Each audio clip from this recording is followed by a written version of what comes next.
Hey everybody, my name is Gary Yao, and today I would like to do something different. I'm going to share with you a video and talk to you about some good news that not everything is as bad as it might seem.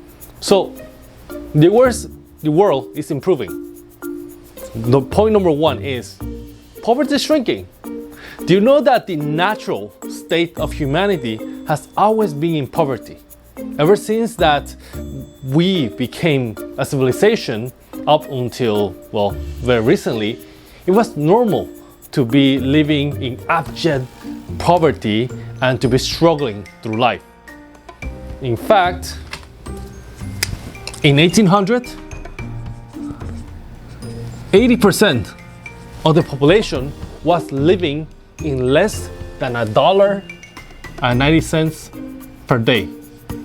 That is, of course, adjusted by inflation. So in today's money or today's dollar amount, anyone who lives with less than $1.90 per day is considered living under poverty, actually below poverty level, according to the UN. But do you know that ever since the 1800, in 1980, 42% of the world population was living in poverty. It took us 180 years to erase almost half of the population from poverty. Well, I guess not erase, but to lift half of the population from 80% to 42%.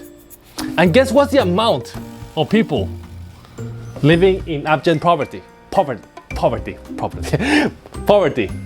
The number is, in today, 8.2% of the world population is in poverty.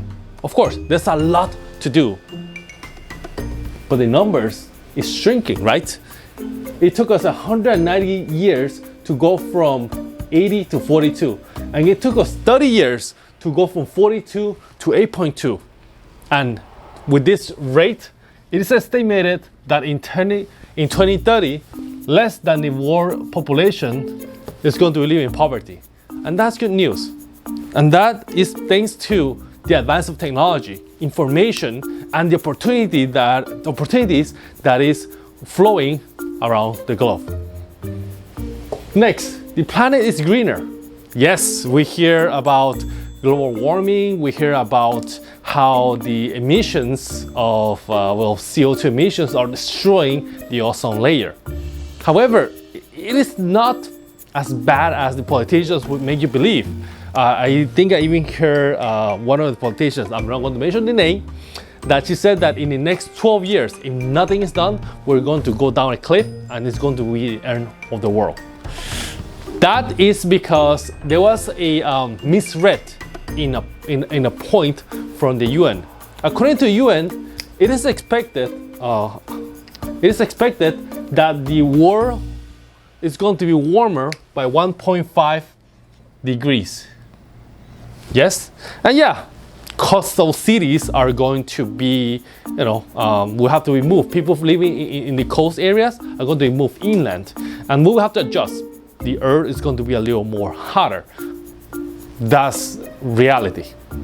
But with technology, we can actually adjust ourselves to make that that makes sure that we will be able to thrive.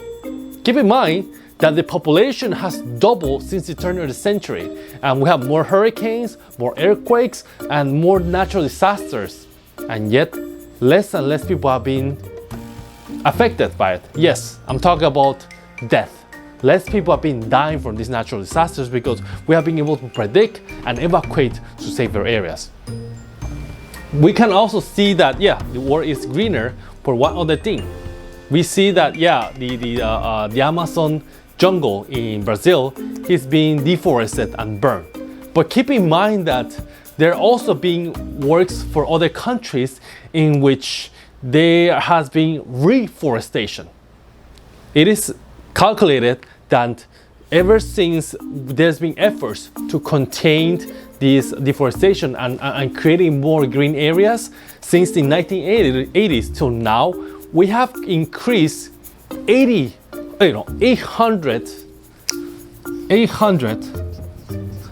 800,000 square mile of green area.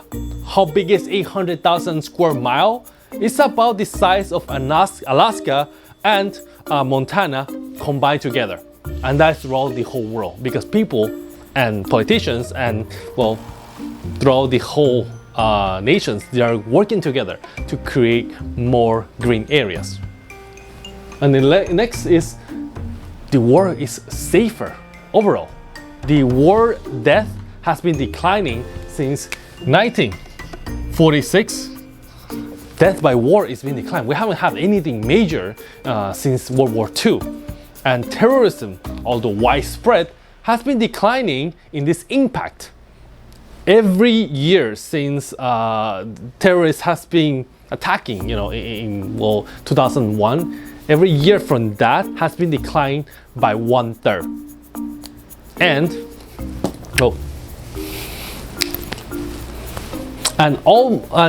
most terrorist attacks has been unsuccessful.